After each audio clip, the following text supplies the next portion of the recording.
Dear participants, we shall continue the conference. I see that some of us are still eating. I think that they are in piano and it will take a bit more time than when we were in this house. But we will go over to the next session, and when we are in there, we are looking at the post-First World War time, the new empires and the situation of the old empires, and the modernization that started also at that time. This session will be chaired by Dr. Erkki Tuomioja, member of the Finnish Parliament, and he is also chairman of the association Historians Without Borders in Finland, and the association is growing more and more international also, and we are very happy, of course, for that. But Erkki, please, the chair is yours.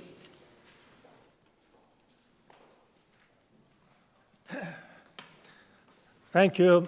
And just to round up what is Historians Without Borders, it is a Finnish NGO which was founded 2 years ago in Helsinki, which has over 300 members, but it is also the secretariat for the International Network of Historians Without Borders.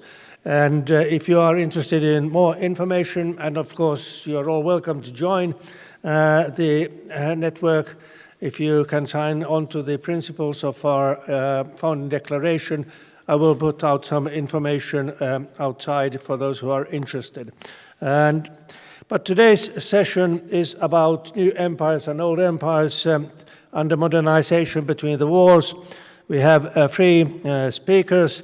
And the first one is Dr. Markku Jokisipilä, who is director of the Institute for Parliamentary Studies at the University of Turku, which was founded. He's the first director of this institute, which was founded a few years ago. He has written extensively on Germany and Finnish-German relations, so he is very well versed to give the ground for today's discussion. I would also mention that he is a former rowing champion in Finland. So, Dr. Jokisipilä, the floor is yours.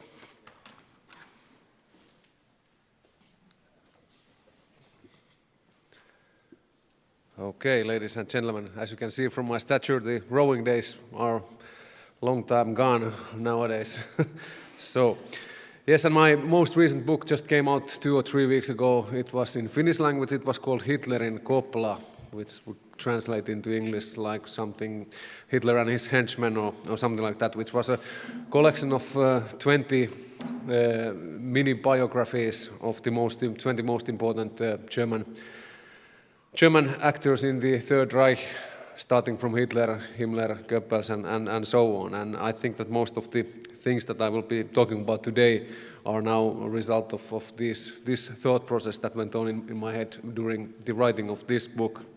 And mostly I will be talking about the 1930s, not so much of the Second World War, because the rise of Germany had happened already during that point in time, and then it was more like decline from 1941 onwards. But I will start from 1941, because that was the year where William L. Shirer, an American journalist and war correspondent, who is I think most famous for his book, The Rise and Fall of the Third Reich, which was already published, I think, in 1950s.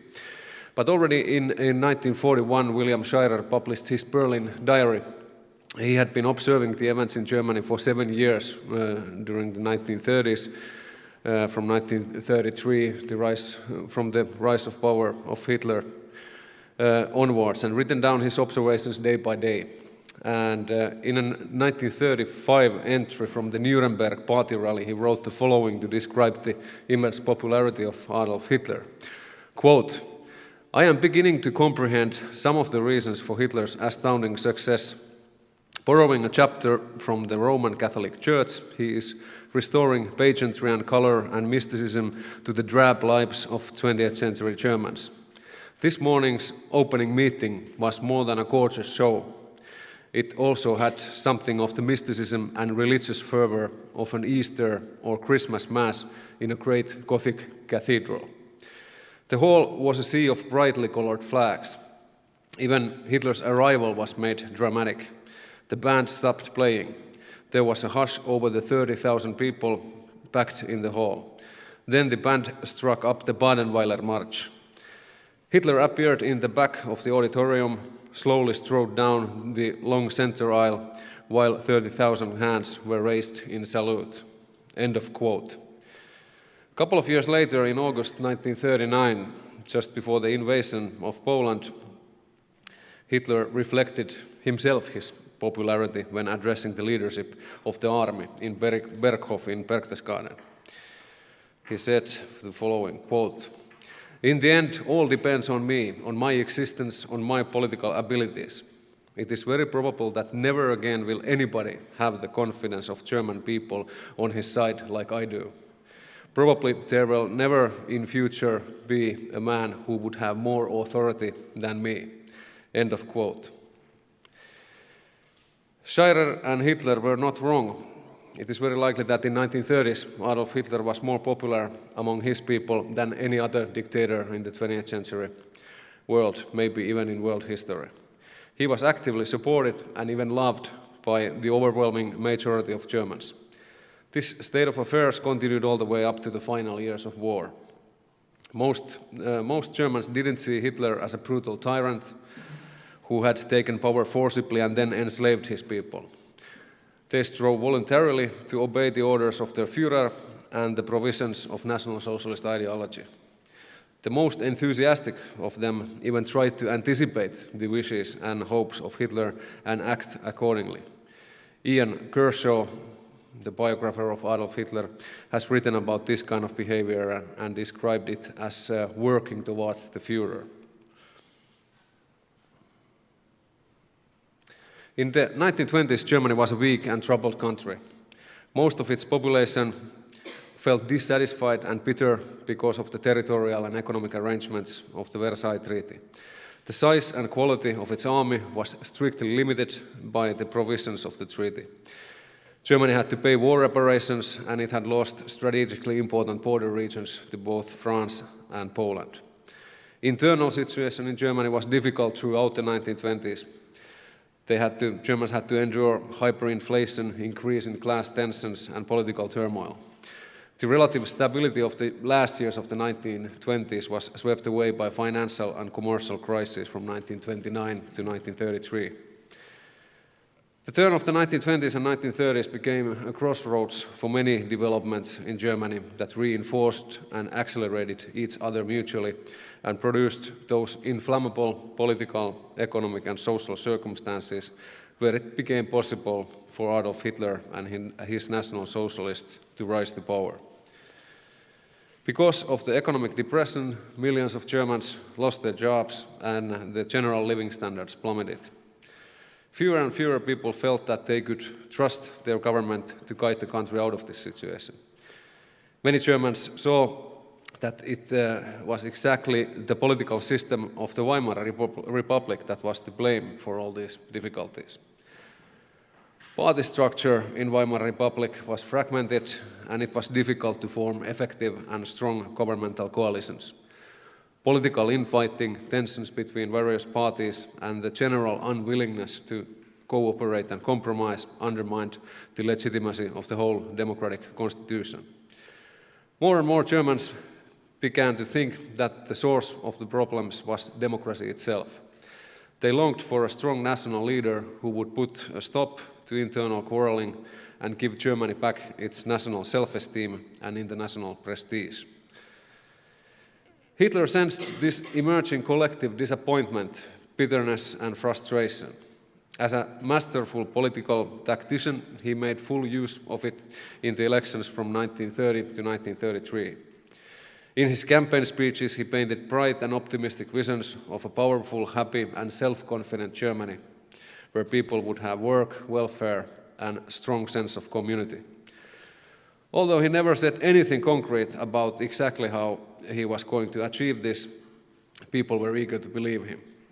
The Nazi Party drew support from a growing number of disappointed, frustrated and angry people from almost all imaginable directions.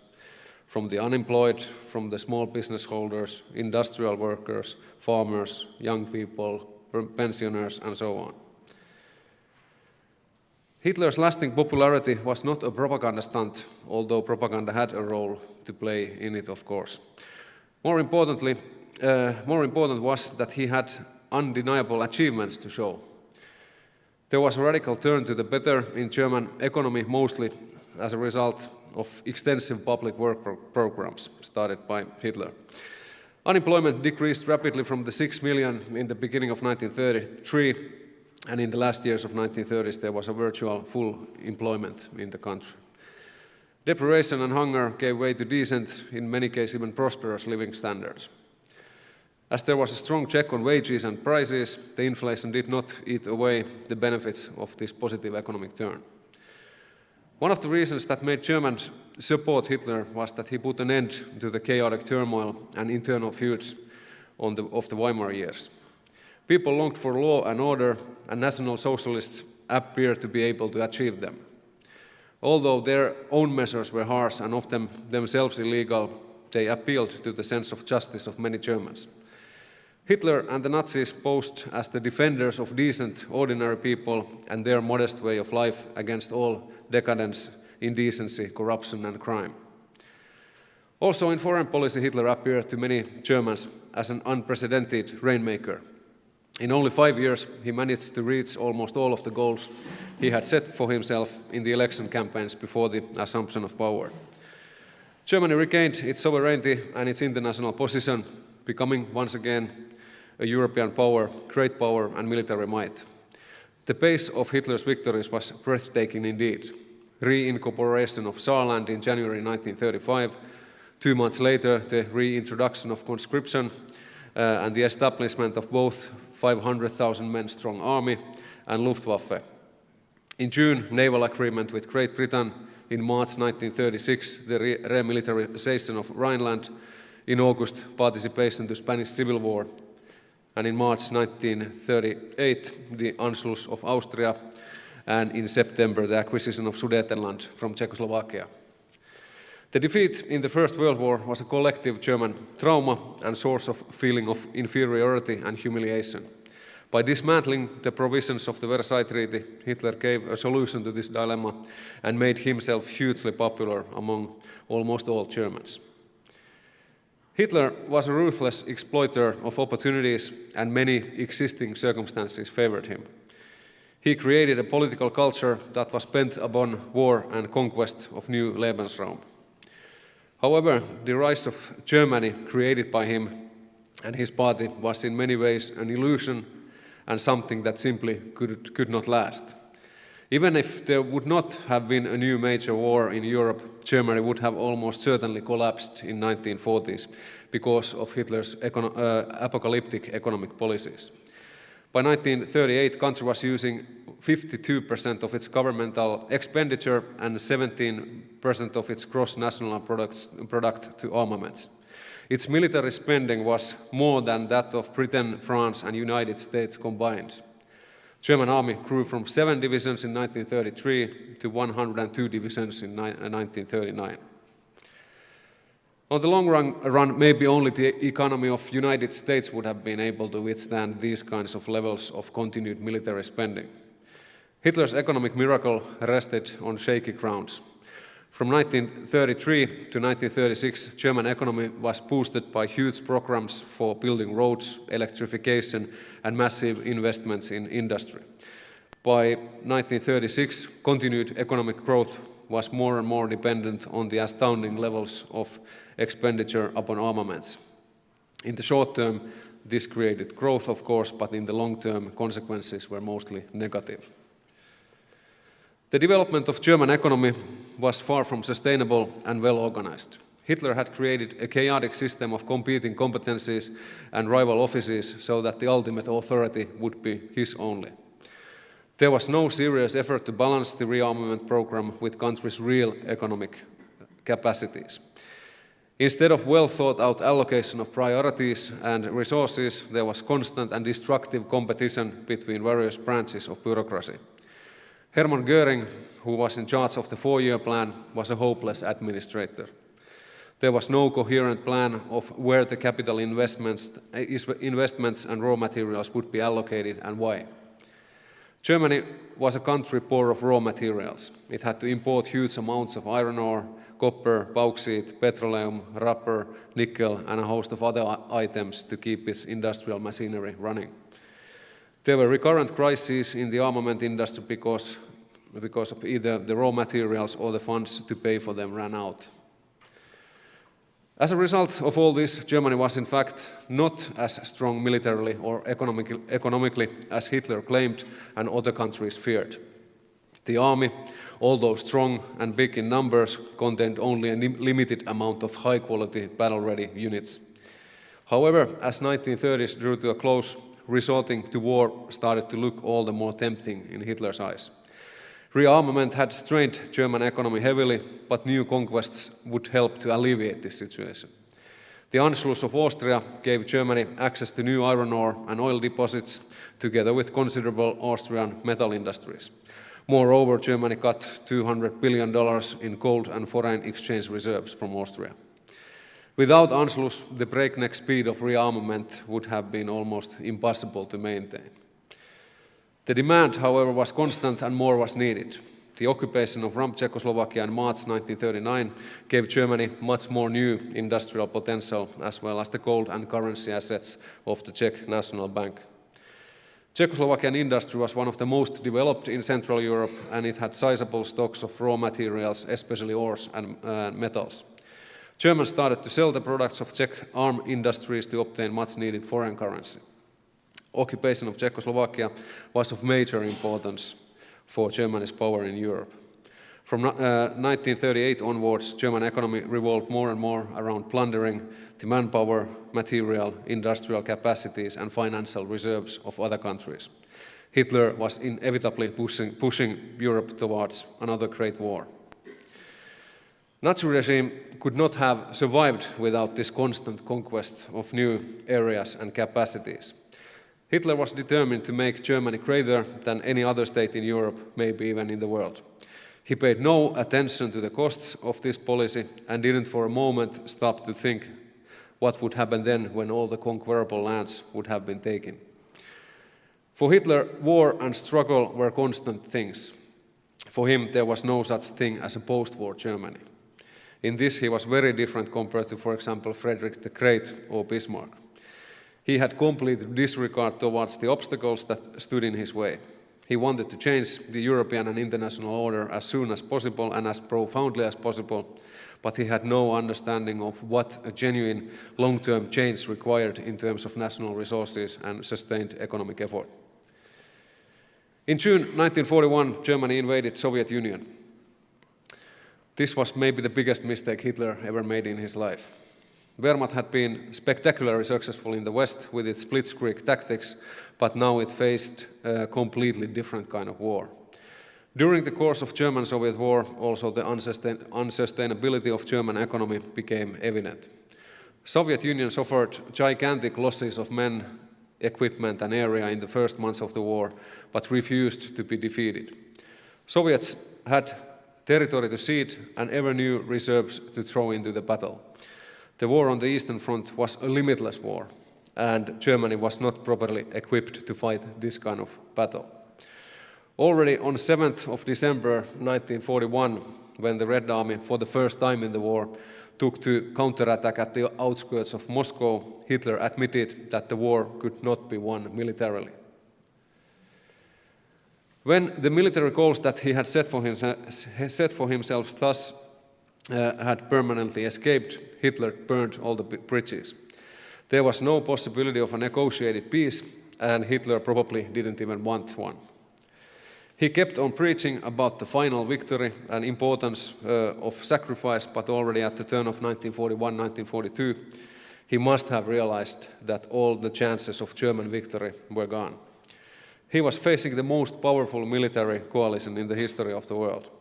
He himself had finalized this coalition by declaring war on the United States. He knew that Germany would suffer a devastating defeat in the hands of this opposing coalition. From this point onwards, de facto mission of German army was to buy time by fighting on. This time was needed to complete the Holocaust, the physical annihilation of the European Jewish populations. Hitler demanded his generals to keep the enemy as far as possible from Germany and the occupied Poland for as long as possible. Only this way the extermination camps could keep on functioning and the murder of Jews could continue. After this, even the Germans themselves deserved to be destroyed in Hitler's thinking because they had proved themselves unworthy of their Führer. From the turn of the 1941-1942, Hitler the strategist and Hitler the politician started to give way to Hitler the mass murderer and Hitler the destroyer. Thank you.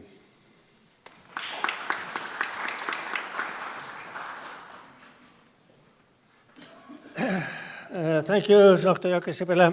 We have now time for a few direct questions on his speech. But if you have opinions, then we can reserve them to the panel after we have heard the free introduction. But if there is now someone who wants to make a direct question, please indicate, please.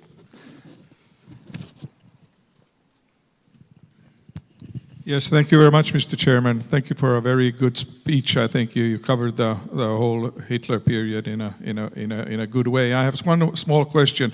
You mentioned that the war continued, or Hitler could expand his economy due to the occupation of various countries, and you listed the areas and the countries. And my question is, what role did the confiscation of the Jewish property and the Jewish everything they had, 6 million people's ownership, how much did that affect the war effect?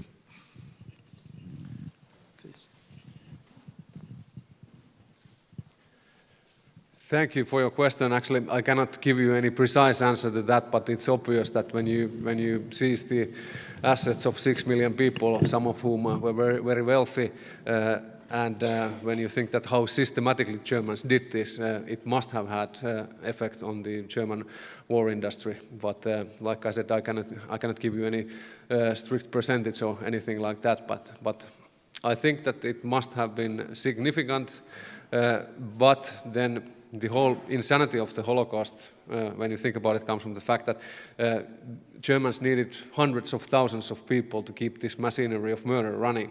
So I think that this pretty much offsets the benefits, the so-called benefits from this robbery, that this was, from the point of view of military effort, completely futile to run this system of concentration camps and extermination camps. And it is one of these things in Hitler's behavior which one cannot explain in rational terms. Why did this kind of thing had to go on at the same time? Because there were, for example, there would have been skilled laborers and even lots of young men that were still in the beginning of 1930s, before the assumption of power by the National Socialists, were actually patriotic Germans, which would have, I think, been reliable soldiers in the war then during the Second World War, if there would not have been this anti-Semitism. But I think anti-Semitism was maybe the last thing that Hitler would have dropped, so this is completely academical, this kind of consideration. Please.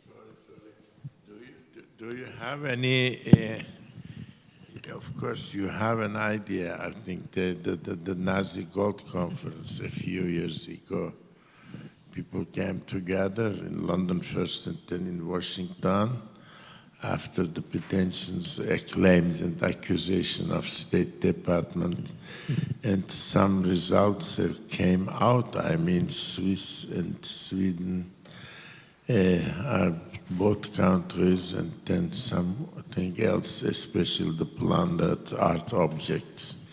And this type of collections, I think for that, maybe you have a balance to explain. Sorry, now I have to ask you to repeat because I missed the first part of the sentence, so I'm not sure what the question was. The first part of sentence, I think 10 years ago. Now I can't give you the exact date, even I had been in the delegation of Turkey there was a Nazi Gold Conference, so-called one, first in London, and the second meeting is in Washington. Accusation came from State Department of US, and there are some clear results after this conference. I mean, the plundered art objects and gold of the Jewish properties, etc.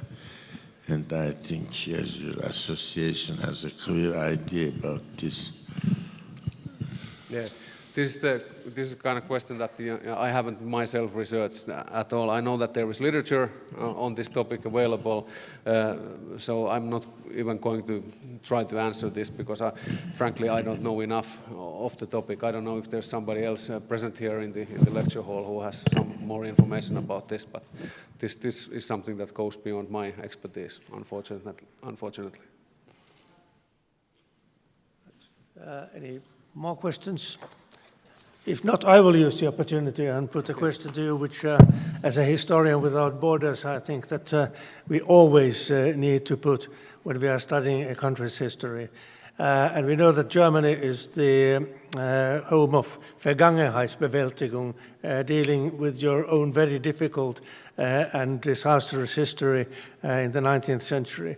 So how would you evaluate, for example, in your work when you are writing about Germany, and Germany in the 30s and during the war, how far do you think that the Germans themselves have been able to address this, and how much do you have had to rely on other than German historian and sources to become able to come to your conclusions? Yeah, I think the Germans have been exemplary in this regards, because when you think about almost any other country or system in the history, this kind of negative dark system, there hasn't been a single one that would come even close in terms of published research volumes and discussions and newspaper articles, television series, documents, you name it. So I think that Germany is a good model and an example for any country who wishes to tackle the more darker pages of its national history. However, there is one critical remark I would like to make, because now, because of the strong positioning of Germany in the European Union, there have been these ideas that somehow the Holocaust would be a suitable negative founding myth for whole Europe.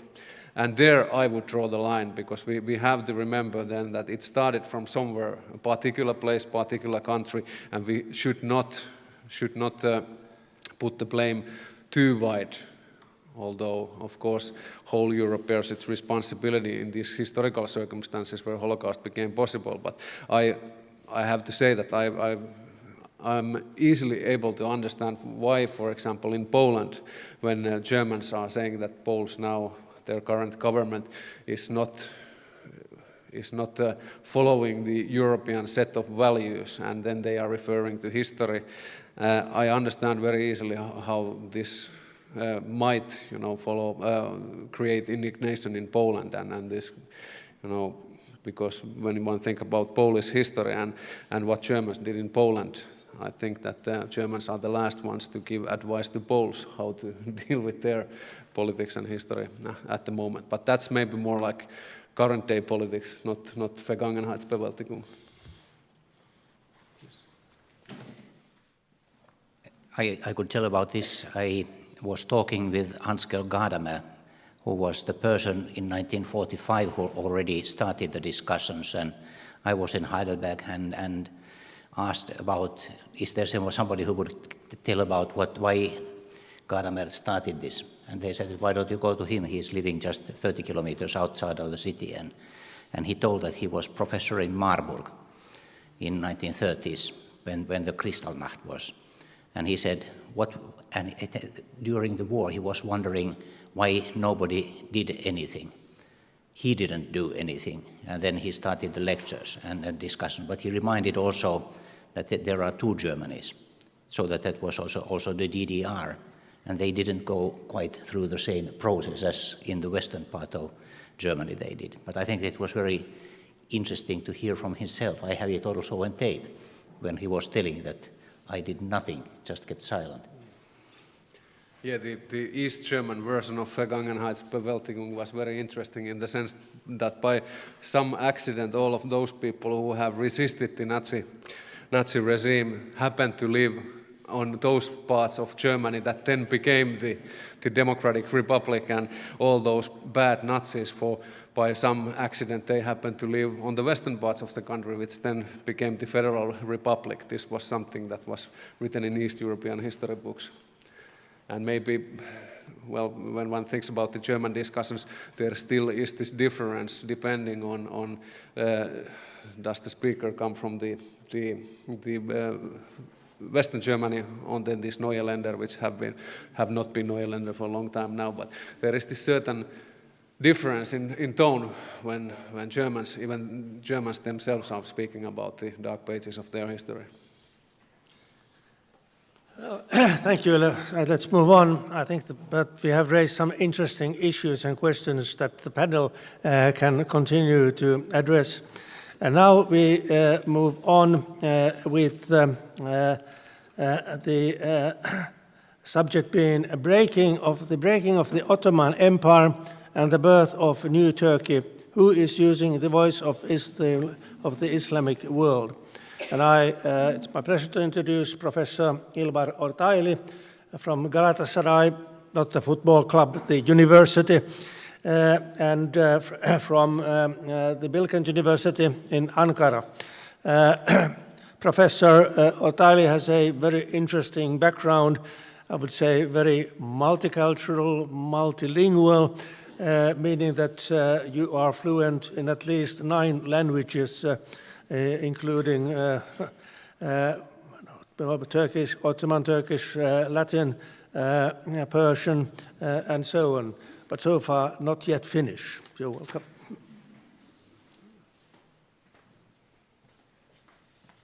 Thank you, Mr. Chairman, Excellencies, dear colleagues, ladies, gentlemen. Of course, I'm in Turkey, one of the first who tried to learn programming, and I got this program, this language, Fortran 4, which is not used anymore. But I still insist don't using this material and this apparatus because of my eyes.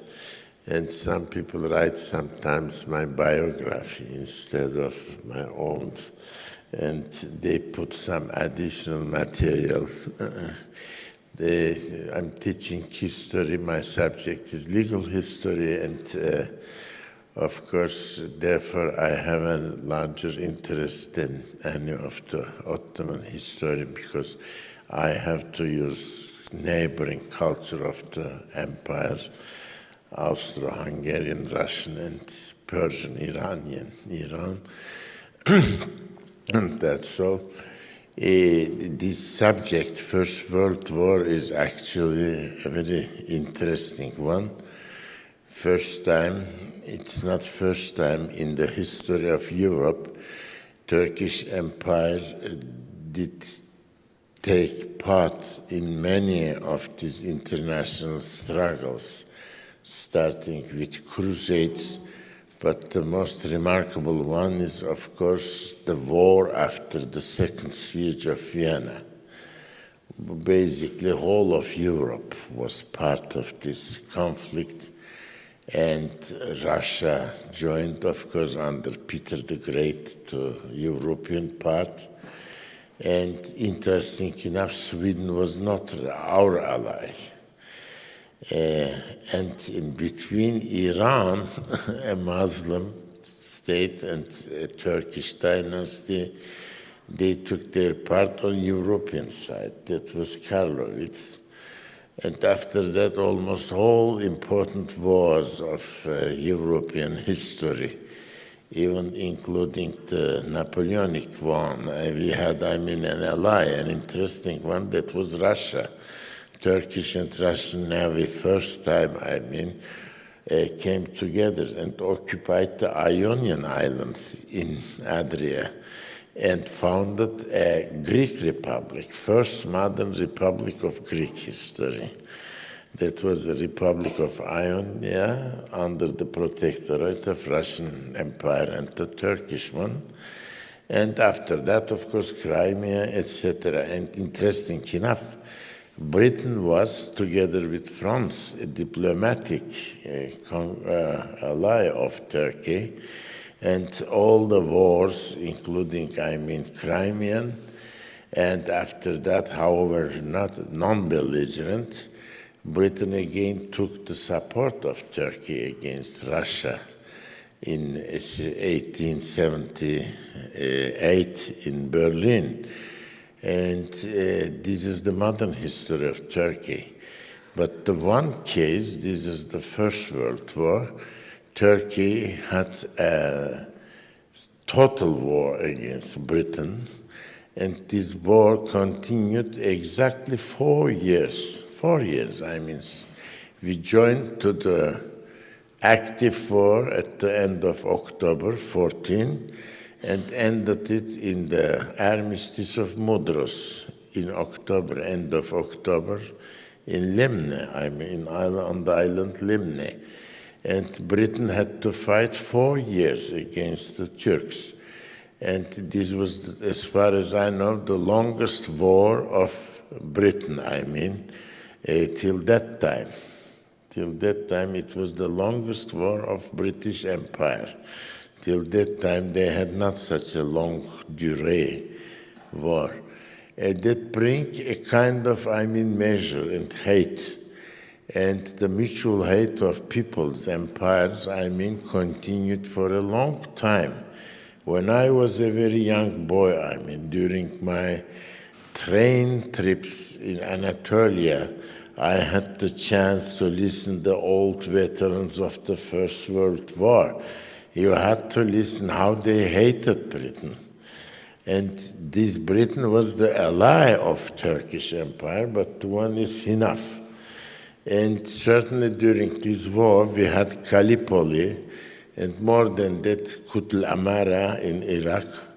And the third one was in Persia and in Baku.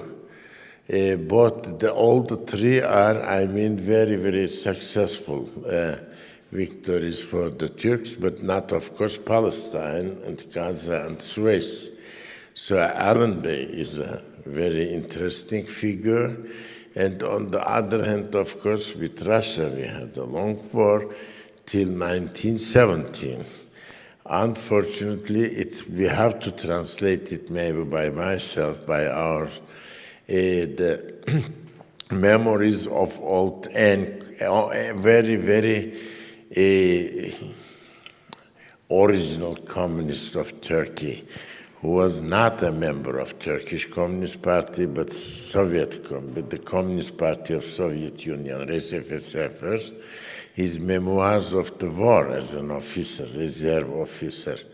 The climate between these two armies, Russian and Turkish one. After long years, the battle during the First World War. Actually, Turkey and Russia, these two empires, are the two who had the less possibilities for such a war. Russia was totally unprepared. The number is quite interesting. 3 soldiers for 1 missile.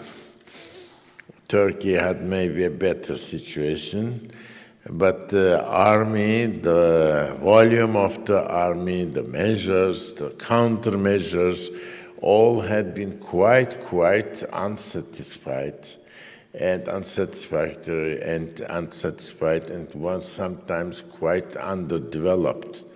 And this war has started in Turkey unwillingly, because the policy of Sazonov and the ideologies of St. Petersburg, including Tsar Nikolai, of course, was quite unrealistic. But that forced Turkish army to join to the German part, because the government in London planned to take Russian army by itself, and they think that would be a good insurance against German army. the first mistake of the World War, of course. The second one is, amazingly and interestingly, strange enough, all these people had no idea about the developing war technologies. I think whenever they had to study maybe the Silesian War between Prussia and Austrian Empire, and especially the American Civil War, they could cry on that way, Oh, we will come back with our victorious flags back to Christmas time. The war continued, 4 or 5 Christmas times including. And not only the armies, even the cities, the civil population had been ruined. The only man at the beginning of the war was Graf Witte of Russia. This wise man against the howling soldiers, generals of Russian army, had the only wise voice, and he said that war will bring everything to an end. It will ruin our tradition, our religion, our customs, our regimes, our crowns, and our thrones. And it happened on that way. The beginning of the war, we had, this Sultan Reşat. This is the emperor, the sultan of the Turks during the wartime. He died 2 months before the end. And it was the real monarchy, the most pure constitutional monarchy of Europe, because the Sultan and the court had no more authority. They only obeyed the rules and the regulations and the orders of the government. But the government and parliament at the last end was not democratically elected and formed. It was a dictatorship. And this dictatorship is led, by a very, very talented officer. I wouldn't say a Feldherr, an officer. This is Enver Pasha, decorated with many medals, with right. He was the hero of the Tripolis War against Italy, the hero of Adrianople. He took back, Adrianople from Bulgarians after Balkan War. And he was, anyway, a talented soldier, but certainly not. He could not have the capacity of the Feldmarshal and chief commander of the imperial armies. He only had 35 years in his lifetime. There was certainly another group of officers who had been against Enver and against Germans. These include, of course, Mustafa Kemal Bey, the lieutenant colonel, the future Marshal of Turkey, and İsmet Bey, the future president of Turkey, general later, Fevzi Pasha, already a general, Esat Pasha, and Kazım Karabekir, one of the leaders of Turkish resistance war. These were people, who hated Germans and who were not agree with commanding staff and commanding class of the Germans, and that means the advisors to Enver Pasha. Among them, a very remarkable man is, of course, General Bronzart von Schleffendorf, called by the Turks Bronzart Pasha. He's the operator and manager of the Armenian deportation. But today, none of the German modern historians talk about him, Whenever they talk about an alternative genocide nearby Germany, no one will mention the name of the Bronzart. Bronzart is actually the leader, the manager, and the main advisor of that. He was the general chief, staff chief of Enver Pasha. And nearby was another one, vice general staff chief, that was İsmet Bey, future general. His report is quite interesting. Just at the beginning of October, he gave a secret report to Enver Pasha mentioning that after the collapse, not collapse maybe, as after the recession of German army in Marne against Marshal Foch, one may no more talk about the efficiency and supremacy, technical abilities of German army. And we think this army has no more the quality to be the ally of our soldiers and sons. But of course, the time was on other way. Turkey always had been on the war. First time in its history, despite the fact it was a military people, a warrior people, a military society. Turkey, first time in history, had enlisted 1 million soldiers. That was so much for the economy and capacity, such an agricultural empire as it was the case for Russia, for 5 million soldiers. And the only real war machine during this wartime had been led by Germans, around 10 million soldiers. The commanding capacity of the army was well, because First World War had been led by real heroes, by real officers, unlike their career based on their capacity and efficiency. After my mind, the colleagues have to tell it, the Russian army started to its success only in the second half of the World War, and the Brusilov, who was the grandson of a Holop, another Grand Duke, neither a Graf, after the corrupt regime of the aristocratic generals in this army, and so was the Ottoman Turkish army. The young commanders had been the real children of the popular classes who had the capacity of achievement and energy and experience of pre-war times. Basically, a young commander of First World War had started its war with 33 or 35.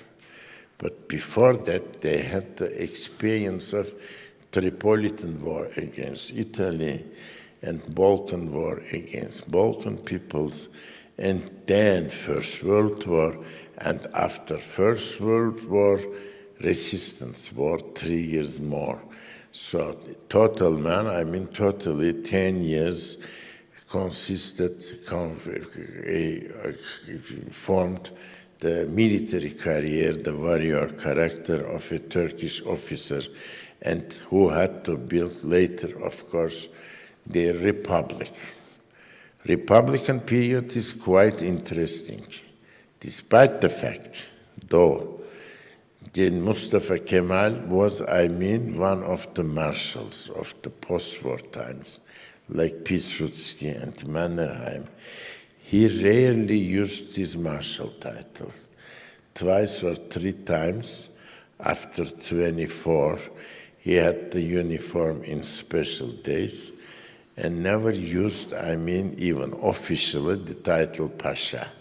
Of course, in private audience, everyone addressed him as my Pasha, Pasham, etc., distinguished Pasha, but never, he even changed this title.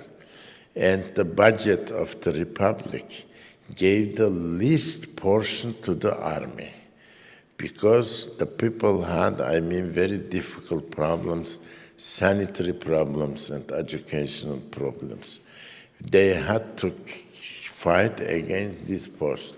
And it's a chance totally for Turkey not to join the Second World War and stay in their place as a non-belligerent one. Let me give a very small line of this First World War. Whenever they have started the war, proclaimed the war against Britain, France, Italy was still not there, and Russia. The war has started in Sevastopol. The first measure was, to abolish the concessions and privileges, the so-called capitulatio, which has been given to France and Holland and Germany and Britain and to Austria in the former century. That created the problem. Even German ambassador Wangenheim came, he ran to the office of Minister of Finance, Cavit Bey, who was a dönmedi, Sabbatized Jew of Saloniki, but certainly a very strong Turkish nationalist and a genius economist, was very arrogant against Germans too. He never hurt him. The other one, put the hand on the table.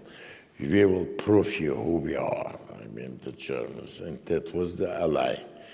Well, anyway, the army, the imperial army, got all the equipage and all the ammunition by the financial aid of Germany. That's a fact. Therefore, this army had to use the so-called German consular pashas and, of course, General Chief Staff Schellendorf. There are a lot of rumors. General Liman von Sanders, who now got the title of Marshal, was quite a modest man, and in Gallipoli War, he easily changed sometimes his instructions and decisions after listening to young Turkish officers. But the case was not the same with Goltz Pasha, and the rumors are quite strong. Goltz Pasha is died in Iraq, at the front of Iraq in Kuttul Amara. The proof is that, the medical report is that he died of typhus. But the reality is, they say the young officers poisoned him. That can be right, because this typhus is a little bit so fake disease or fake report for him. The second one is a Falkenhayn, totally unbeloved one, who came as a dissuccessful commander from Belgium. There he was the military commander. And in Kuttul Amara in Iraq, together with Arabs, they have defeated 2 divisions of British, and the British army was captured. It's another fact. The third one, of course, against Russia in the year of revolution, 1917, they could capture and conquer the army of Russians, not an army, a division, no more the old one, and conquer Baku for a while. That was till the armistice of Mondros. Certainly, it was the most interesting day for the Ottoman Sublime Porte. Whenever Grand Vizier Talat Pasha, by his last travel trip to Germany as Grand Vizier, he had to stop in Sofia. That was the day, 2 days before the official proclamation of the armistice of Bulgaria. the ambassador told him in Sofia that the Bulgaria would ask, and they already pronounced it, to ask for the armistice. And Talat Pasha came back to his train, to his wagon, like a sark.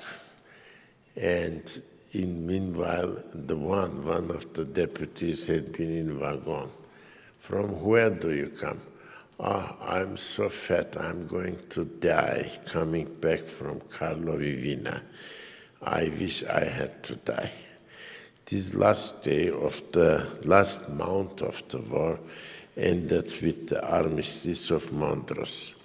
Certainly, the First World War taught the Turkish people 2-3 points which are very important.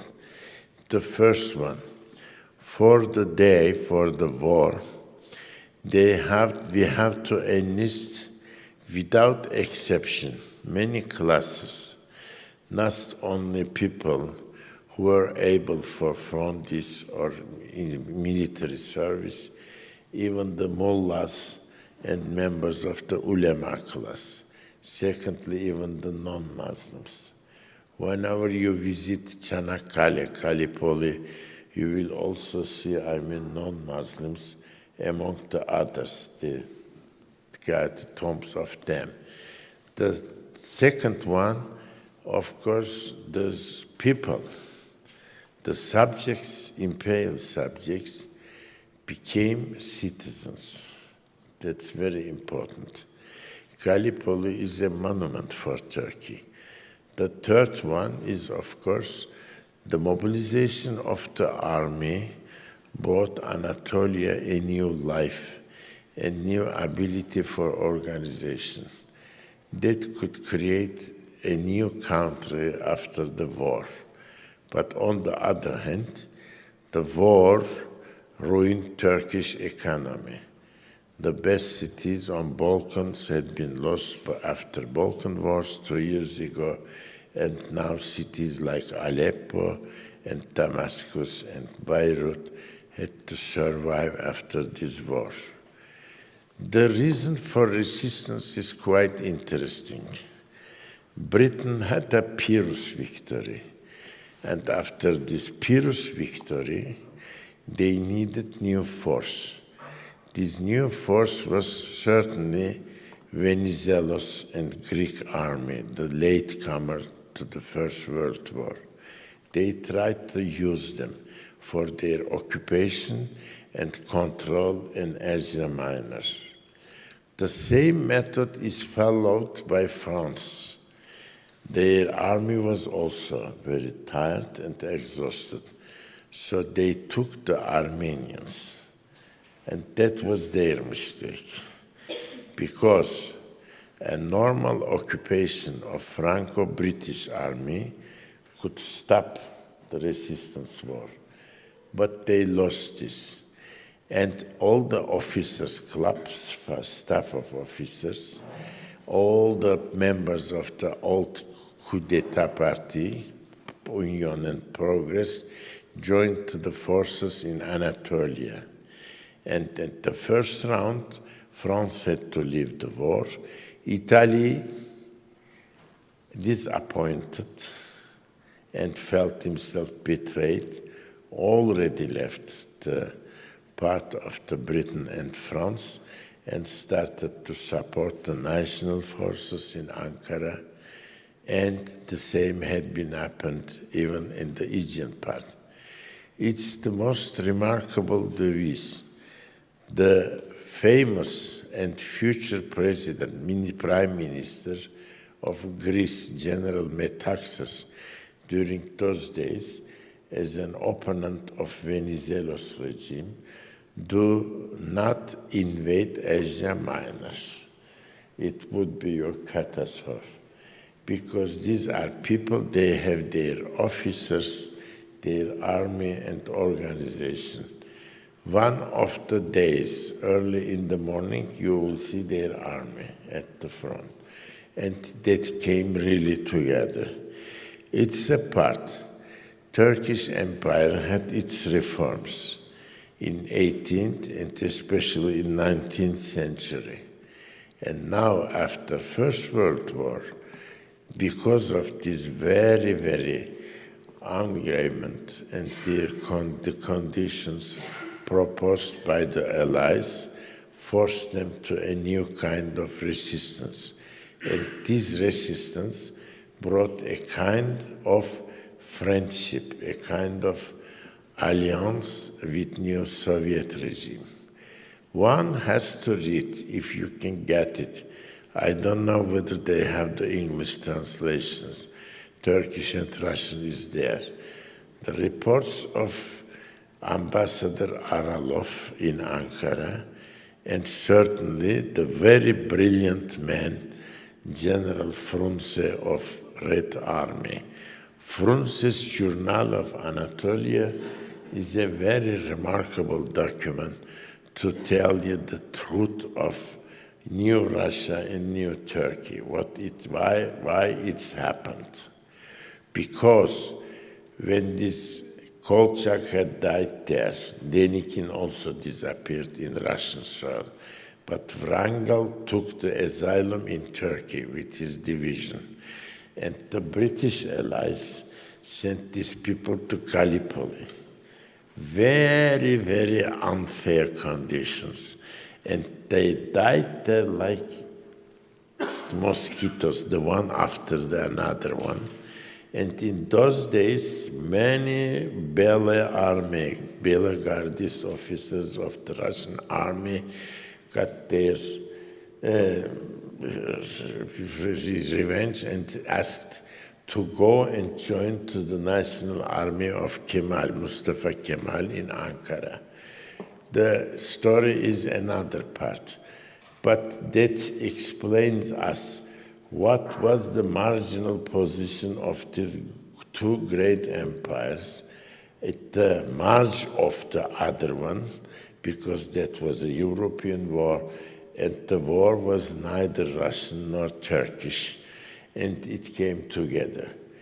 This page of history can explain us why from time to time, sometimes hidden, but sometimes even very exaggerated, like today, the Turco-Russian alliance come on the scenery, on the podium. This is geographically so, and on the other hand, historically so. The Prince of First World War gives us some new dimensions to understand some features of the modern policy. Thank you.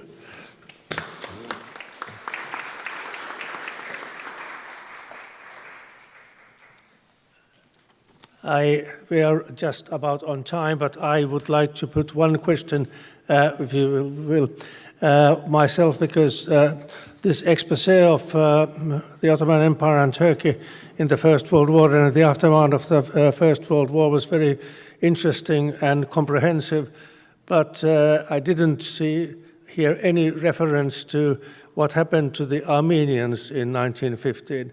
I'm not asking you what is the correct name for this event. We all know that this is a very contentious issue.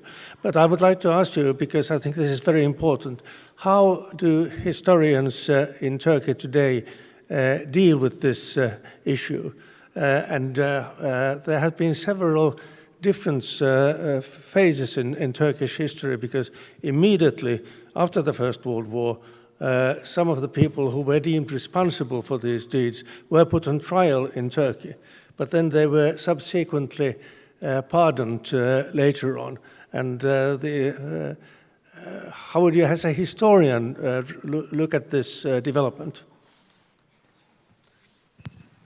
Well, there are many historians, many groups. The first group is the German party. There is a kind of exaggeration even. I would say Armenian genocide, it's so-called genocide, they say, but any kind, there is a massacre and full of tragedy. and deportation is not comparable to Holocaust. So people have to forgive up to identify Armenian case with German Jewish case, because it's helpless for the excuse of the party of this part of history. And I even asked today my question about this Nazi cult. That's very important. Because there are two waves. The first one is in Germany, beginning of 80s, historical strike. People try to deny the case and the events of Second World War, saying that, no, these are all exaggerations. That was not the case. The second part is, of course, to create and exaggerate this type of massacres on the world history. Armenian case is a case had to be studied by Armenians and Turks together and not misused by other groups. Because here I don't see any objective case. That's the first one. If we cannot identify Armenian case with German Holocaust. That's very basic trend that I have to say. The method of Sicilian mafia, tutto colpevole, nessuno colpevole. If everybody is criminal, then there is no more crime. I mean, the aim of some type of special historiography is that I'm not together. Certainly we all study this Armenian case. It's not so easy, but we have to do that. And I think we do. A group of Turkish historians are also on the same way. They do it voluntarily. Some of them may be under the influence or under the instruction of some other groups. First, one has to study all this. That's very important. The second one is, of course, I'm sure people still don't study the events of Second World War, Holocaust case. One has to know that. There are many parts people have no idea about it. Concentration camps are not only organizations and institutions of exploiting the people. Even on the street, they gassed people everywhere, on Balticum, even on Caucasia, or in Volga region in some places. And then there are other cases. The history of the First World War. Whenever you have a book here on First World War, you have a lot of them, a lot of pictures, albums, etc. But the Turkish Oriental part of this general history is so small. Two reasons. The first one, people have really no interest about the Orient. Okay. The second one is, of course, many of the military historians cannot use Turkish sources. And they even don't go to British or German or French sources about Oriental Front, because they are very feeble, very limited in Oriental geography. They can't study the documents, military reports. Very interesting. So they leave it better. But how can you explain then the War of Britain? Because British war machine was in Orient very active, very active. So thank you. Thank you. We can continue with the panel, but before that, now we can move to the third introductory speech, which is titled Coming Out of the War, the Difficult Years of a Defeated Country, Bulgaria, 1918 to 1926.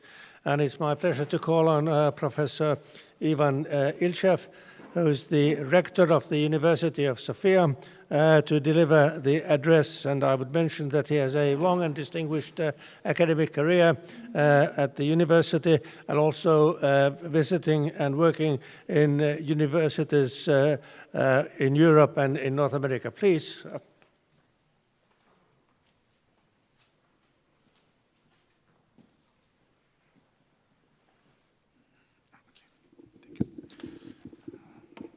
A former rector, not a rector, former. That's important. Dear colleagues, Your Excellencies, in a way it seems difficult to believe that a bloody conflict like the Great War, with all its repercussions for Bulgaria, would be a subject comparatively neglected by Bulgarian historiography, but this is the dire truth. It might be instructive to speculate for a moment on the reasons for this phenomenon. In the course of something like 3 decades in the 20th century, from 1912 to 1945, Bulgaria fought 4 wars and lost 3 of them, a record, I think, unrivaled and not coveted by any other European state. In its war frenzy, it did not neglect any of the great powers. At different times, it challenged Great Britain, France, Germany, Italy, Russia, and the United States. The wars, and especially the disastrous Great War of 1914-1918, however, did not turn into a starting point for a soul search. The military exploits of the soldier in the field were hailed, both by memoirists and historians. His record was claimed to be without reproach or blemish. The internal political enemy, the greed of the neighbors, and the selfishness of the great powers were vilified and blamed for the defeat. The gory, often unattractive background of the war, though, was brushed under the carpet of historical memory, and thus so up to the present day. This pessimistic conclusion rings even truer if we turn to the afterwar period. 1918-1926 were years of political, economic, and social turmoil. Bulgaria did not stay aloof of the great afterwar upheaval with all its attractive and unappealing features. The political situation, however, for years on end, did not encourage any meaningful historical research on the easily discernible scars of war. In the interwar years, the analysis of the short but poignant rule of the leader of the agrarian party, Alexander Stambulisky, between 1919 and 1923, remained a domain of political pamphleteering. Professional historians shunned from a discussion of a period they considered too recent and too laden with political considerations. Thus, only the polemists of the left and right were left to argue, or rather to blame in vitriolic terms, the adversary. What at least some historians were interested in was the history of the international relations after the war. Most important, from Bulgarian point of view, were the ramifications of the New Peace Treaty of 1919, the lost outlet to the Aegean Sea, the question of Bulgarian minorities in the Kingdom of Serbs, Croats, and Slovenes, Greece, and Romania, and the place of Bulgaria in the emerging patterns of European alliances. The plight of the refugees in the country paled in comparison as a subject of scholarly interest. After World War II, the agrarian party in Bulgaria, or rather the part of it that was tamed by the communists and was turned into a docile ally, raised the figure of Alexander Stambulisky to the status of a saintly figure, a political myth. This did not really help any serious analysis of his role. After the changes of 1989, many of the old hatreds were rekindled. Thus, the afterwar years, with their impact on the political climate of the country for the decades to come, again remained a comparatively obscure period. The Great War turned into a harrowing experience for the Bulgarians. Unlike the Balkan Wars of 1912-1913, which started with enthusiasm and ended in despair, the Great War started with gloom and forebodings and ended in despair. In 1912, Bulgaria was reputed to be a country that moved ahead with big strides in economy, in culture, in education. It was the biggest Balkan Christian state south of the Danube. Its army was considered by independent observers to be the best armed and the best motivated in the peninsula. Its future looked bright and cloudless. Only 6 years later, this image was shattered to pieces. In the World War, the country managed to bring under covers more than 800,000 men, or almost 20% of its whole population. The total mobilization that Nazi Germany strove for in World War II was almost achieved by Bulgaria 3 decades earlier. Not that this helped an awful lot. In September 1918, the exhausted country, threatened by an uprising of the angry soldiers, asked for an armistice. Its defeat heralded the beginning of the end of the Central Powers. In November 1918, the artillery cannonade on the Western Front stopped. The ramifications of the defeat were manifold. The blow on human resources was a devastating one. The war was the bloodiest conflict in recent Bulgarian history. More than 105,000 perished at the front, and thousands more returned back home maimed or invalided for life. It was difficult even to count the number of orphans who remained without the support of their fathers and had to take more than their share of daily chores on a par with their mothers or grandfathers.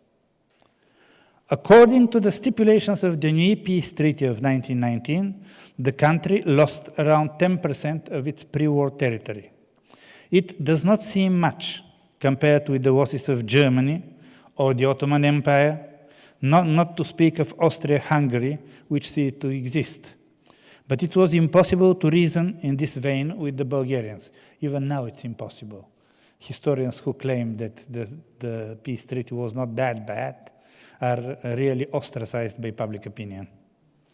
The most serious loss, from economic and strategic point of view, was the loss of the precarious access to the Aegean Sea acquired as a result of the Balkan Wars. To a certain extent, this loss predetermined the choice of Bulgaria in the Second World War. That the losses were comparatively smaller than those of the other vanquished countries does not necessarily mean that they were just. Bulgaria lost to Serbia 3 major enclaves on its western border with virtually no Serbian indigenous population. The situation in southern Dobruja, which was occupied by Romanians, was not that different. The majority of the population was Bulgarian, the Turks were close to Bulgarians, and the Romanians were negligible minority. Bulgaria, to all intents and purposes, was disarmed. The conscript army was disbanded. It was allowed to hire a professional army of 20,000, which the victorious powers thought more than necessary to guard its frontiers. This army, much smaller than the army of any of its neighbors, would weigh heavily on its budget for years to come. It was forbidden to keep military air force, and in a kind of weird supreme irony, to have submarines. The country was burdened with reparations totaling more than 2 billion gold francs. It had to surrender 70,000 heads of cattle to its neighbors and to provide annually for 5 years 50,000 tons of coal to the kingdom of Serbs, Croats, and Slovenes. Neither the armistice nor the treaty were so bad as the Bulgarians tended to think. A major concession of the victors was the statute of Bulgaria as an occupied country. It was stipulated that occupation troops cannot come from the resentful Bulgarian neighbors. Instead, British, Italian, and French regular and colonial troops served as an occupation force in the major strategic points. The country was not ravaged by the excesses of war to the extent that its neighbors were. No major military engagements took place on its pre-war territory, and most of its albeit meager industry remained intact, unlike the factories of Serbia, Romania, or northern Greece, many of which were razed to the ground. By the way, Bulgaria is the only Balkan country that never fought on its own territory, never had an invader on its own. It always fought in the territory of its neighbors. The most devastating result was the psychological blow. After the Congress of Berlin of 1878, a large chunk of Bulgarian society was united in the dream of restoring, at least to a certain extent, the frontiers of the preliminary peace treaty of San Stefano in 1878, which established Greater Bulgaria, including almost the whole of Macedonia. Now, this goal was out of question. The Macedonian National Revolutionary Movement, for years supported morally and materially by Bulgarian government, was in disarray. The former tactics of guerrilla war seemed hopeless in the new situation. Most of Macedonia, the main ingredient of the nationalist dream of the country, passed into the hands of Greece and Serbia. The blow dealt on the national psyche led to profound changes in the general outlook of the Bulgarians. They turned into a nation of whiners, seeing themselves as the sacrificial lamb of the great powers laid down on the altar of its greedy neighbors. No one dared even to remember that in the height of the Bulgarian victories over the Turks, no one in Sofia ever mentioned the rights of the Turks. And some diplomats were even nursing far-fetched dreams of Bulgarian colonies in Asia Minor. In World War I, the Bulgarian government planned to have the whole of Serbia divided between Bulgaria and Austria-Hungary, thus taking care forever of the quarrelsome neighbor. All of this was forgotten. The Treaty of Neuilly-sur-Seine and its real or imagined legacies became one of the most hotly debated topics in interwar Bulgaria. According to the stipulations of the Salonika Armistice, all Bulgarian troops to the west of Skopje meridian at the time, close to 100,000, had to remain as hostages. Most of them were taken to military prisoner camps in Serbia, in the hot, arid Aegean islands of Greece, or even to Corsica and Tunisia. There they worked on different menial tasks of after-war reconstruction, mostly cleaning ruins and repairing the roads and railroads. The conditions they were kept in were dismal and appalling. Hundreds perished of malnutrition. As late as the spring of 1920, in Greece there were still 21,000, and in Serbia 11,000 prisoners of war. For 6 long years after the war, the Bulgarian society was in profound crisis. The first task of the after-war governments was to bring back the society to normalcy. This turned out to be a difficult goal. On December 31st, 1918, the parliament voted a law for political amnesty. Its main purpose was to let out of prison the leader of the agrarian party, Alexander Stambulisky, who was there for anti-war activities, and thus to include the party in the post-war reconstruction. A number of laws strove to curb wartime profits, a law on taxing the excess war profits, a law on progressive taxation, on confiscation of properties acquired by speculation, and so on and so on. The process of transition from wartime to peacetime economy and politics was smoothed to a certain extent by the fact that the majority of the population was made up of peasants. Living in the conditions of a self-subsistent economy, they withheld the rigors of post-war crisis better than highly industrialized Germany.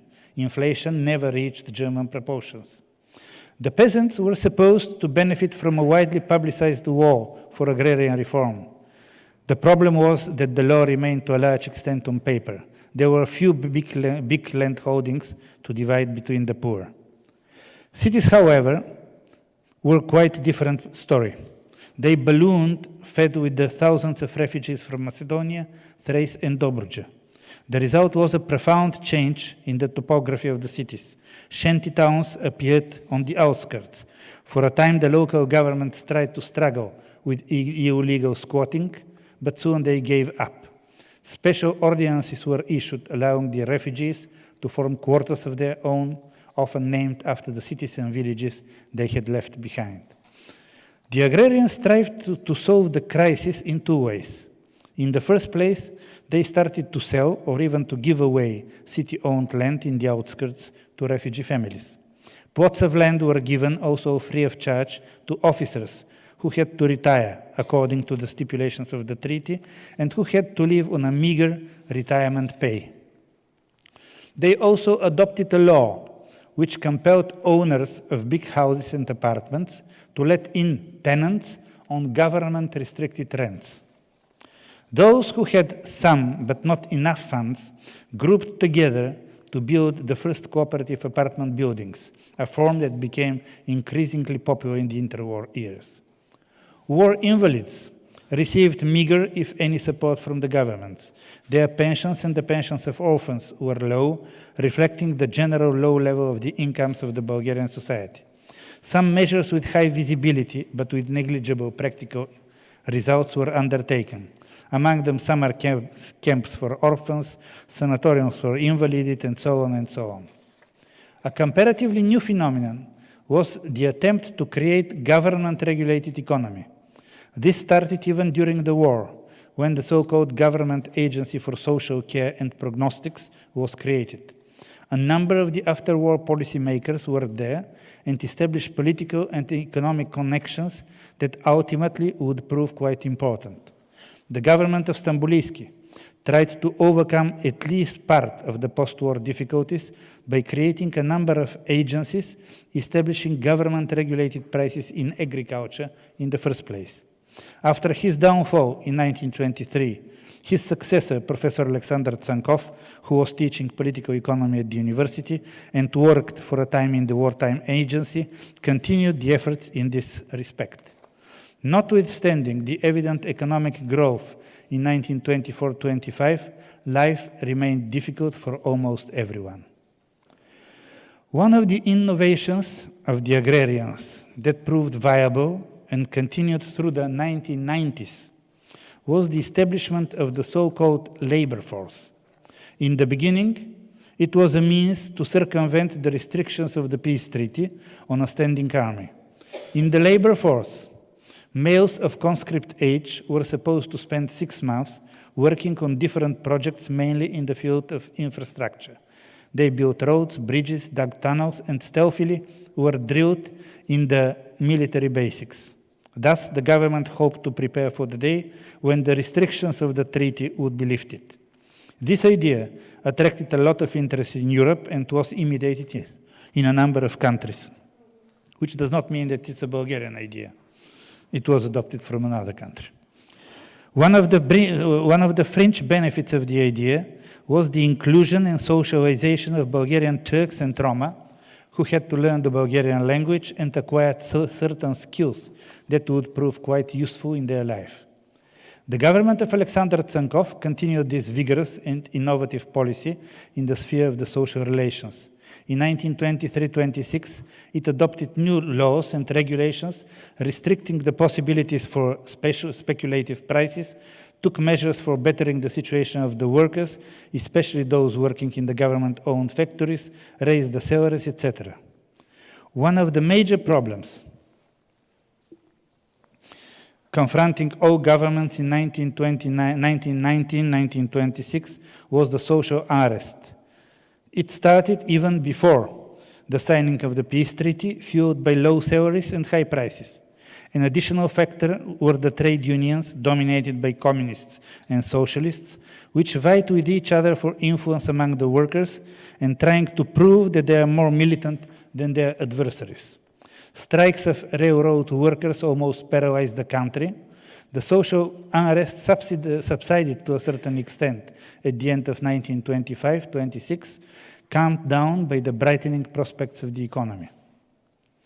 A severe problem that ultimately led to the downfall of the government and of the agrarians was the plight of the army and especially of the decommissioned officers.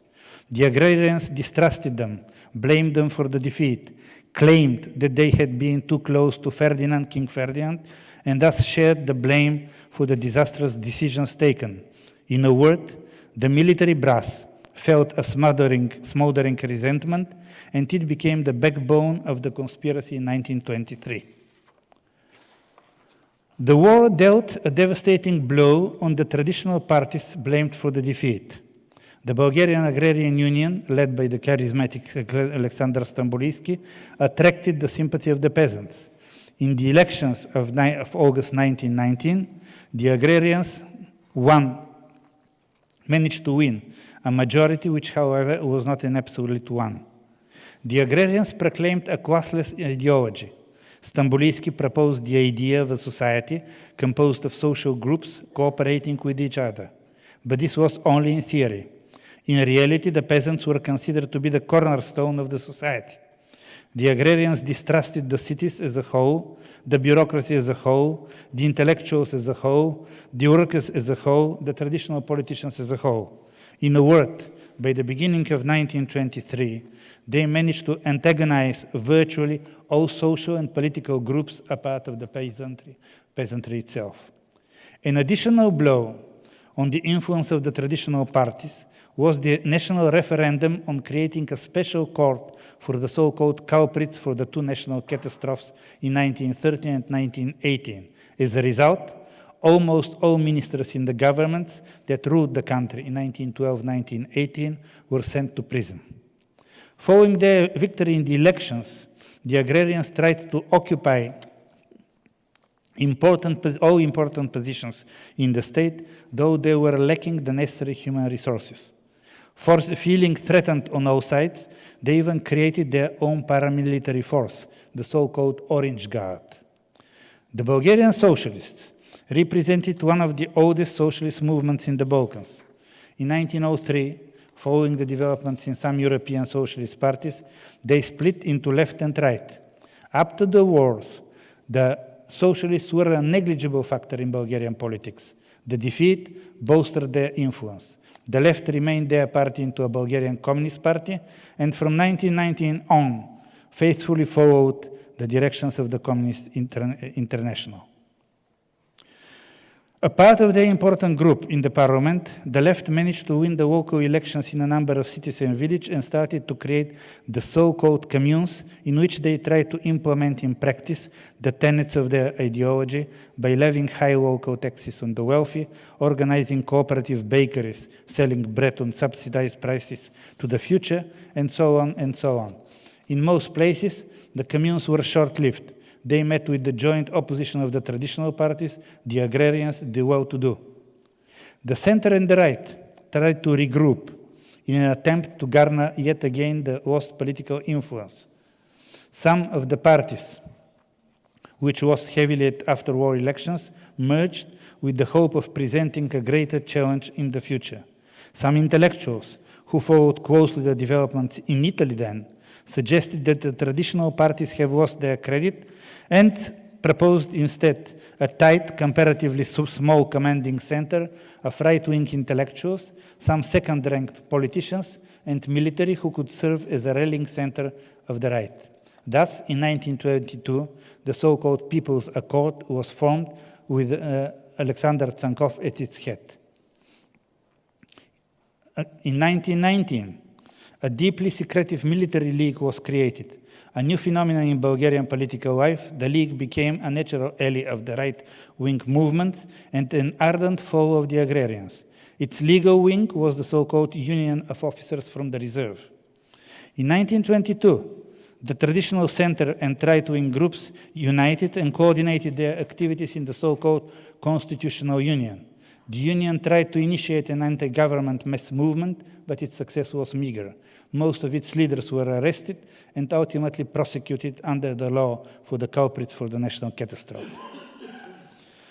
During the war, Bulgaria was a target of a vicious propaganda attack of its neighbors. The Bulgarians were held to be the petit Bosch of the Balkans, the Judah Iscariot of the Slavs. They were accused of unimaginable atrocities. The attempts of Bulgarian politicians to counter the accusations failed. After the cessation of hostilities, the vanquished Bulgarians were humiliated by the victors. For months on end, while the great powers were squabbling over the draft peace treaty, the Bulgarian delegation, which included the Prime Minister, Teodorov, and a number of ministers, was virtually a prisoner in France. The government of Stamboliski embarked on a radical change of national priorities. One of its serious ambitions was to lose the noose around the Bulgarians' neck.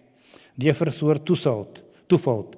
On one side, Stamboliski tried to break down the strength of the internal Macedonian revolutionary organization and to weaken its internal political support. On the other, he tried to persuade Bulgaria's neighbors and the Big Four that under his leadership, the country has rid itself of its ambitions and was prepared to assert itself as a peaceful country in the Balkans. The results were dubious, to put it mildly. It is true that in the end of 1920, Bulgaria was accepted as a member of the United Nations, but the attempt to crack down the internal Macedonian organizations virtually failed. By trying to get out of the encirclement, Stamboliski looked to the west, to Yugoslavia. The choice seemed somewhat paradoxical, as Belgrade was one of the most staunch adherents of anti-Bulgarian policy, and it reflected the naivete of the agrarian leaders in international relations. A number of highly visitable steps of rapprochement culminated in March 1923 in the so-called Niš agreements between the two countries. Bulgaria was an indelible part of the whole post-war atmosphere of spiritual turmoil. A number of new poets and writers appeared who reflected on the war and its repercussions. Some remained more traditional in outlook and artistic means and were writing in the general humanist vein. Others were apt to embrace the modern theories of symbolism, imaginism, and futurism. They established contacts with West European writers, published in Bulgarian language the manifestos of the surrealists. There were very few examples of anti-war literature in Bulgaria. The two major cases, in fact, treated the events of the Balkan Wars rather than World War I. The predominant mood in art was of pessimism. Even the names of poetic collections spoke eloquently of the ambience of the time: mourning, withering black roses, funerary elegies. One of the best pictures of the young painter Ivan Milev was called "Our Mothers Always Wear Mourning Dresses." The very few and isolated examples to preach the old type of nationalism met with an opposition from most strata of Bulgarian society. On the other side, the after-war years were years of unprecedented hedonism. Pubs, cabarets mushroomed in the big cities. The occupation forces had money to spare, and they frequented the hot night spots in the capital. The light musical comedies were the most popular entertainment, and the cinema went ahead with big strides. The war taught the men who had spent almost 5 years at the front that in most cases the bullet was the supreme judge. This culture of violence was in fact deeply rooted in the Bulgarian psyche. Violence and terror were the primary weapon of the internal Macedonian organizations in the year of its struggle in Macedonia. The after-war years saw the development of a crisis in IMRO, in this organization. In the beginning, it tried to continue its traditional policy of armed incursions in Macedonia. Soon it came out that the conditions have changed, and it was next to impossible to lead an armed struggle in Serbia or Greece. The seeds of the old conflicts between the leaders of the organizations ripened, and a rival organization appeared. The two organizations started to persecute each other. Murders, first appeared in Macedonia and then in the streets of Sofia, became a regular phenomenon. The culmination of the belief that political problems might be solved by the gun reached their culmination in the two fateful years 1923-25. In the spring of 1923, Stamboliski took a number of measures to strengthen its hold on power. He personally forced a number of agrarian leaders to resign, reinforced the Orange Guard, and organized elections under a new law that ensured his supporters a monopoly in parliament. In this situation, a coup d'etat seemed a logical way out. It was organized by the military, But it was greeted enthusiastically by the cities, by the partisans of the traditional parties. Even the communists claimed that they were not interested in the struggle between different wings of bourgeoisie. The unorganized attempts of local agrarian leaders to organize resistance remained futile. The prime minister himself was arrested and killed after protracted and shameful sadistic tortures. The coup d'etat gave the start of a slide into senseless terror, which for 2 years characterized Bulgarian politics. In September 1923, the communists, following a dictate of the Communist International in Moscow, rose in an absurd and hopeless uprising. In the spring of 1925, they organized a bomb attack on the biggest cathedral in Sofia at the time when an important funeral was taking place. More than 150 people died in the attack. It was the deadliest attack of that sort in Europe up to that time. Among the victims were deputies, generals, officers, women and children. The attack unlocked a bacchanalia of terror. The immediate perpetrators were arrested and hung. 13,000 supposed accomplices were arrested. Hundreds of communists, anarchists, left agrarians and intellectuals were killed by the police and by secret terrorist squads of the government. In Europe, Professor Alexander Tsankov was called the bloody professor. By and by, he became unwieldy even for his followers, who preferred at least a pretense of democracy. After a long struggle in government circle, in the beginning of 1926, Tsankov had to resign. The new Prime Minister Andrei Lapchev, a former member of the Democratic Party, born in Macedonia, started a slow process of healing the wounds of society. Thus, in 1926, the tumultuous after-war period more or less ended. Thank you.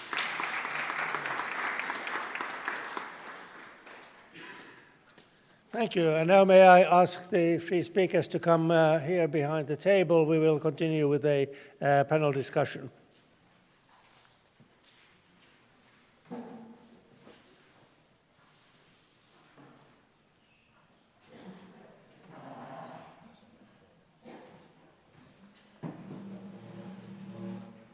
And before giving the audience the possibility to comment and make questions, I will give the panelists the opportunity to comment on the other speakers' presentations. And Mr. Jokisipilä will begin. Okay. Is this on? Yes, it's on. Actually, I would still like to continue with the Vergangenheitsbewältigung, because originally I had the plan of saying something about the Finnish-German relationship as well, Hitler's Germany and Finland, but because I only had 20 minutes at my disposal, I didn't have time to do that. But now, as we are celebrating the 100 years of independence of Finland, I think that there's one point that I would like to make. In my comment to you, Mr. Chairman, I already said that I see that this idea of the Holocaust as the founding European myth is going a bit too far, and like I said, the Germans have been exemplary in their dealing with the past. But funny thing is with Finland that our experience of Hitler is very different. It's unique compared to any European country, because we were not occupied by the German forces, although we had 200,000 German troops in northern Finland, but they were not an occupying army, they were an allied army.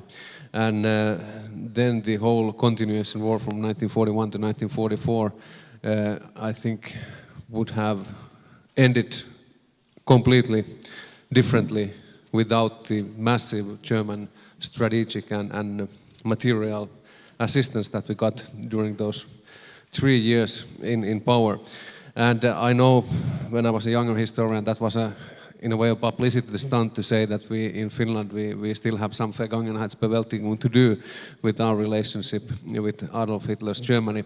Now, some 20 years later, I readily admit that I think that we don't have any blank pages there anymore. All the imaginable angles have been covered by historical research already. But what would be very interesting to hear our colleagues now, because they were looking or talking from their national point of view, and now they have been spending at least 2 days here in Finland. How do you feel? How do you see this?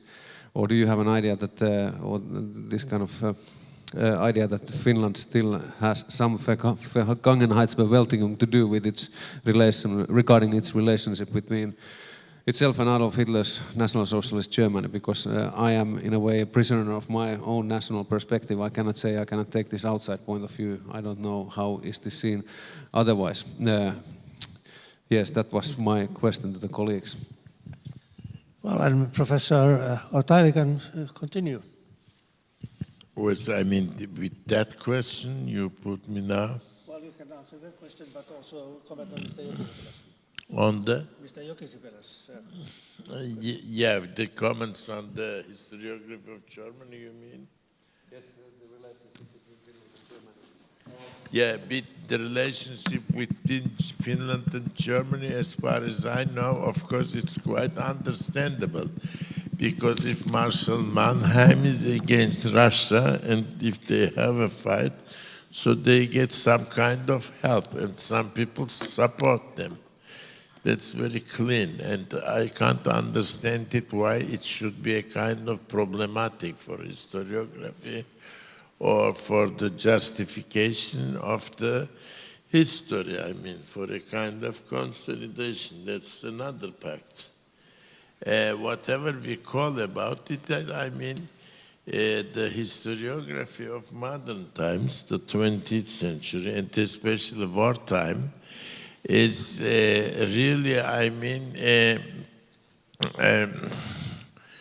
defensively or offensively have some deviations, historiographical deviations, and that's a problematic. Therefore, I have to understand it, there are some kind of interpretations, they bring some exaggerations, some kind of interpretations, they deny some facts. That's something. The help of Germans to Mannheim and to Finland is another fact. I can't take this problem into this fact, because there are Balticum who had another type of position. These countries have been occupied twice. So can you imagine, a country, a small country, and the small people had been occupied twice, by opponent powers. And first, they probably cleaned up the communists and this type of leftists. And then came another one. This time they have started with the ethnic purification or ideological purification of other party. And then they came again, and then again. That was twice, they had been here. And it is real, and a very difficult position. There are some kind of countries that's the same. The real practice, I don't know, I still couldn't read your proclamation, this Historians Without Borders. It's not so easy, of course, being a doctor, a medicus without borders, it's easy. You have the principles up to the time of Hippocrates. A medicus is medicus, but a historian has another position, of course. I don't know how can you manage it, but I would advise you, if you allow me, if I may, that would be my counsel. You have to bring some people to discuss the methodological points to write and to consider this type of problems in history. Because I know people easily do that without reading and without acting and without searching. Who is going to read all of these documents, and talk about it? Our archives are full of documents. British archives are full of documents. And who is going to read and take them into consideration? in order to talk about some problem you have, for example. And this type of problems are very much Middle Eastern and Levantine. We have problems of Palestine, for example, in Palestine. We have problems, in Anatolia. And some people have tried to write a general history of Ottoman, world history under the sponsorship and control of UNESCO. Was the most difficult function, People couldn't come together. We had some good people from every country, for example, but even they couldn't give the right direction to historians. This small part of the world are full of problems, worse than Africa. The Africans are first part of the world who completed their part of history without having many problems. But not the people of Balkans and Middle East and even your countries, this small part of the world. This is a basic question, of course. Well, on behalf of the Historians Without Borders, I can say that we have attempted at least to address these issues, for example, by bringing together already twice in a seminar here in Finland, Ukrainian and Russian historians. And we will continue with this process. We are looking into the possibility of doing something similar in the Western Balkans. We are looking at the possibility of doing something on colonial history, bringing together historians from former colonial powers and former colonies, because they have written very separate histories of colonialism, very rarely working together. And I think this is the basic message that we would really want to see adopted everywhere, that historians, yes, we each have our own national narratives, but we should also listen to the other narratives and see what is common to them, and try and diffuse some of the misunderstandings and conceptions that prevail. And listening to some of the introductions here today, and I would then ask Professor Ilchev to continue, is that it raises the question, are we who are not from any great powers, are we always just victims? Because it seems to me that we are writing only the history of victims. So victims, Turkey victimized by others, Finland victimized, Bulgaria victimized, you name it. Can we all blame it just on the Germans? Well, about 20 years ago, I think I was reading lectures in Washington, D.C. at the Maryland, University of Maryland, College Park. And among my students, I had a very pretty girl, by the way, very pretty girl, a Serbian by nation, who turned out to be a daughter of the Yugoslavian then, Serbian military attaché in Washington, D.C. And I had to read a lecture on World War I, and I was very careful what I'm going to say about Serbia, Bulgaria, and they had a very unpleasant history for the time of the war. And I thought that I have acquitted myself very well. I thought I was very objective, very principled. And a colleague of mine, an American professor, was invited by the father of the girl for dinner. And in the dinner, the colonel, he was a colonel in the Serbian army, said, and what this Bulgarian thinks of himself, he thinks that the Bulgarians have suffered. But the Bulgarians have never suffered, only the Serbians have suffered. What I mean is that there is a joint psychology of being the sacrificial lamb of the great powers. And unlike Finland, I was struck by the papers that I listened to today. Unlike Finland, most Balkan states, at least the major Balkan states, like Serbia, Bulgaria, Greece, even Romania to a certain extent, had their own period of greatness in the Middle Ages. And in the 19th, 20th century, they spent an enormous amount of national income, of education efforts to somehow revive the glory of the Middle Ages. And I was very much struck by the fact that the Finns in fact, did not think about that. They were concentrating on themselves, on developing a sense of civic duty, of belonging to the state, of togetherness, as they said. And maybe this is one of the reasons that, unfortunately, the Balkan states are in the situation they are, and Finland, luckily, is in the situation in which it is now. Thank you. And I see members of the audience already wanting to... Maybe I should, just 2 sentences. Yes. It's still dangerous in the Balkans, in my part of the world, to research and to publish on certain topics, unfortunately. 10 years ago, more than 10 years ago, in fact, I had a student, a girl who was preparing her MA, and I wanted her to write, ask her to write on the so-called niche uprising of the Serbians against the Bulgarians. The Bulgarians have occupied eastern Serbia during World War I, and the Serbians rose in an uprising which unfortunately was defeated with atrocities, a number of atrocities committed by the Bulgarian troops. And so we asked for permission to work with documents of the Central Military Archive. And the director wrote, no, because the topic is of the nature to worsen our relation with Serbia. So she didn't get the permission. 15 years ago, I think, one of my books, books on the international propaganda of the Balkan states in Europe and the United States, was translated into Greek. And I asked the colleague who proposed the translation, I didn't know him well, by the way, he was not a friend of mine, we just have met different conferences, why he chose this book. It's a huge book, I mean, it's very difficult to translate. I said, I have much better books, why this one?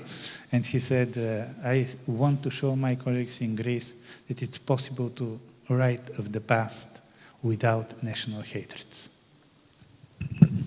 Thank you. And now the audience, first you and then them. Yes. Thank you very much for your presentations. And my question is connected with the fact that there was something similar between all 3 countries, Turkey, Bulgaria, and Germany. All of them were defeated in the World War I. And all of them eventually developed a very strong authoritarian movements and succumbed under the authoritarian regimes. In Bulgaria, it was a form of democratic Stalinist government based on vast majority of Bulgarians. In Turkey, Mustafa Kemal's regime, which could just draw all the Central Committee of the Communist Party in the Black Sea. And in Germany, when all this movement, beginning with Freikorps and then National Socialism, eventually led to Hitler power. Do you think that it was related? That authoritarian movements and regimes had more possibility to emerge in the states which were defeated in the war? Maybe it was because of mentality of the complex of national inferiority or the wish for revanche to become again big and powerful states and so on. Do you think that this is a causal relation between? Thank you. Let's take another, please. Yes, Mr. Chairman. I have a question that relates to something that Professor Jokisipilä raised and also what Professor Ortayli did not raise. So it's the question of values and religion. You mentioned the mystic religion in the Nazi Party that it played a big part in the development of the Nazi ideology in the 1930s. And one of the questions that the professor did not answer was who is using the voice of the Islamic world. And my question is, what role do these value structures and religions mean in this political context? Because you didn't go into the subject. Thank you for this good question. You gave me the opportunity. By your permission, I have to explain it. This is not a topic given by me, the voice of Islam or Islamic world.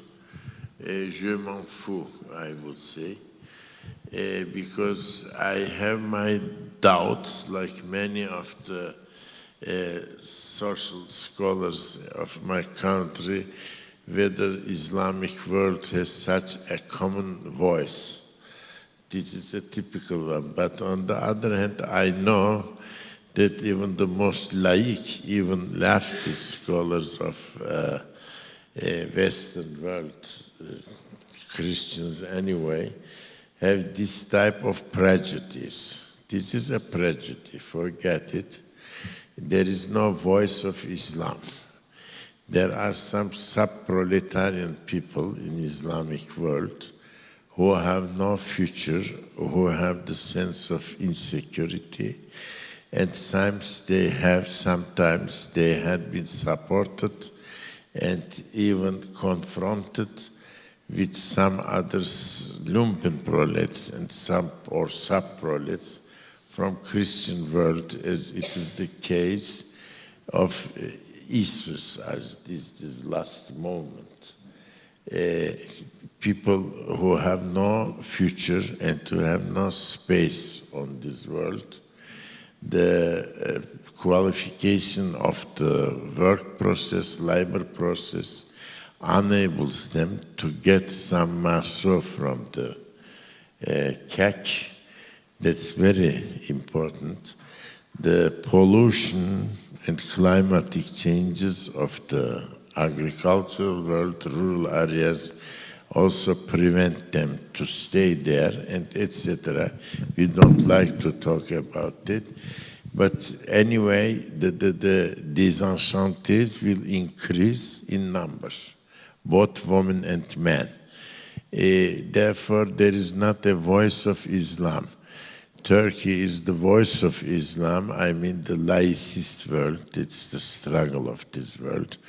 The Marshall, we talked about it, the First World War and Resistance War are the laïc dirigents of this world, and certainly the rest of the Soviet world, I mean the Turkic republics of this country, these huge worlds, they already got the idea of laïcism and even a very dictatorial attitude of the laicist regimes like Uzbekistan, etc.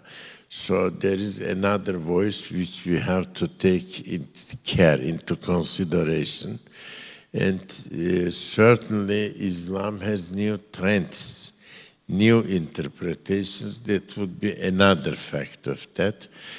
First World War and the role of Islam. Although we had been the leader of the Islamic worlds and we took, up the banderole, the flag of the jihad, but even the former Sultan Abdulhamid said, that's a gun of Islam. If gun of Islam, better don't use it than using on that way. So it gives and explains you what is a kind of pan-Islamic idea. There is an Islam, certainly. There is a world and a culture of this world. But on the other hand, it's not a practical element or a practical apparatus of policy making or strategy. I think so. Thank you. Yeah, just a quick comment on the relationship between religion and politics. I think it was Emilio Gentile, the historian of fascism, who said that Mussolini's fascist Italy was a type of a political religion, and he used the same typology to Hitler's Germany as well. And I think this is it's a very good way to try to understand what was going on in fascist Italy or National Socialist Germany. This complete abandonment of critical self-thinking and the critical intellectual independence and complete abandonment, complete surrender to the movement. That was something that, or is something that is very typical to all these movements. Then about the link between the defeat in the First World War and the authoritarian movements, at least in German case, that was one of the main pillars or main reasons for that, but it would not have been enough by itself, because it also, well, I think most of the Germans were at some degree believers in this Dolchstoß legend, this stab in the back legend that the German army would have been able to continue fighting, but then the politicians back in Berlin, they got cold feet and they then surrendered when there was no, they would not have to have done that. Then there were this, you mentioned Freikorps movement and all kinds of these extreme right radical movements where then these people who had the frontline experience, they tried to settle back to the civilian life, but they couldn't quite do it. And then these movements gave them, outweigh for their energies, and then this comradeship that had become, or they have grown accustomed to during the war years. That's important as well. But then even those two, but I think even them would not have been enough in Germany. The 1929 international depression, the economic commercial crisis, that was in a way the final thing that turned people willing to listen to what Hitler had to say. But then overall in interwar Europe, these authoritarian trends, they were the norm. Nowadays it's easy to forget that, when we are living in a democratic Europe now and all the countries have democratic constitution, it was a very rare thing in the last years of 1920s and 1930s to have a democratic constitution. Even many of those countries who took democratic constitutions after the First World War abandoned them during the 1920s, 1930s.